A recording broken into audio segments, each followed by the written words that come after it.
മേയറിന്റെ ഔദ്യോഗിക വസതിയുടെ മുന്നിലാണ് നിങ്ങൾ ബസ് കടന്നു പോകുന്നത്. ഇതുവഴി ഓവർടേക്ക് ചെയ്യാൻ പാടില്ല. മേയർ അറിയാലോ, നമ്മുടെ നാട്ടിലെ പരമമായ നഗരമാതാവാണ്. പിന്നെ 700 രൂപ ശമ്പളം മേടിക്കുന്ന സാധാരണ കൂലിക്കാരാണ്. അപ്പൊ ആ ബഹുമാനവും ഭയഭക്തിയെല്ലാം എപ്പോഴും മേയറിന്റെ അടുത്ത് കാണിക്കണം കേട്ടോ.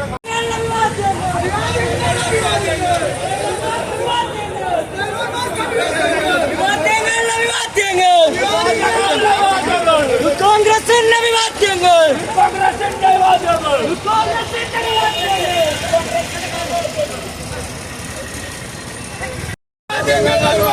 KSRTCക്ക് അഭിവാദ്യങ്ങൾ.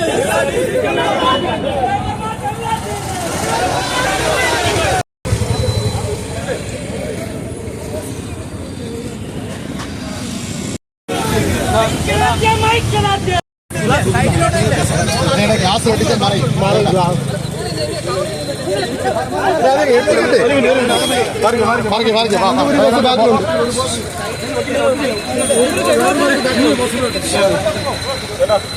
ഇത് മേയറിന്റെ ഔദ്യോഗിക വസതിയുടെ മുന്നിലാണ് നിങ്ങൾ ബസ് കടന്നു പോകുന്നത്. ഇതുവഴി ഓവർടേക്ക് ചെയ്യാൻ പാടില്ല.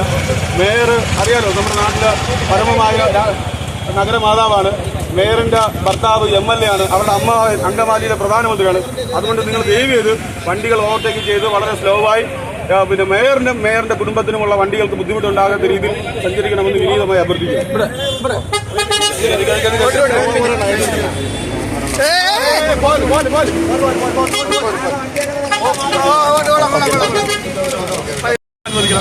ഈ മേഖല ഇവിടെ മുതൽ പിന്നെ പാളയം വരെ ഓവർടേക്ക് ചെയ്യരുത്. ഒന്നാമത്തെ പ്രധാനപ്പെട്ട നിർദ്ദേശിച്ചത് മേയർ ആയിരുന്നറിയാലോ. മേയറിന്റെ ഭർത്താവ് MLA ആണ്. അവരുടെ അമ്മ അങ്കമാലിയിലെ പ്രധാനമന്ത്രിയാണ്. അപ്പോൾ ആ ഭയവും എല്ലാം ഉണ്ടാണ്. നിങ്ങൾ സാധാരണ പിന്നെ 700 രൂപ ശമ്പളം മേടിക്കുന്ന സാധാരണ കൂലിക്കാരാണ്. അപ്പൊ ആ ബഹുമാനവും ഭയഭക്തിയെല്ലാം എപ്പോഴും മേയറിന്റെ അടുത്ത് കാണിക്കണം കേട്ടോ. അപ്പൊ മേയറുണ്ട് സൂക്ഷിക്കുക എന്നുള്ള സ്റ്റിക്കർ ഞങ്ങൾ ഒട്ടിക്കുകയാണ്.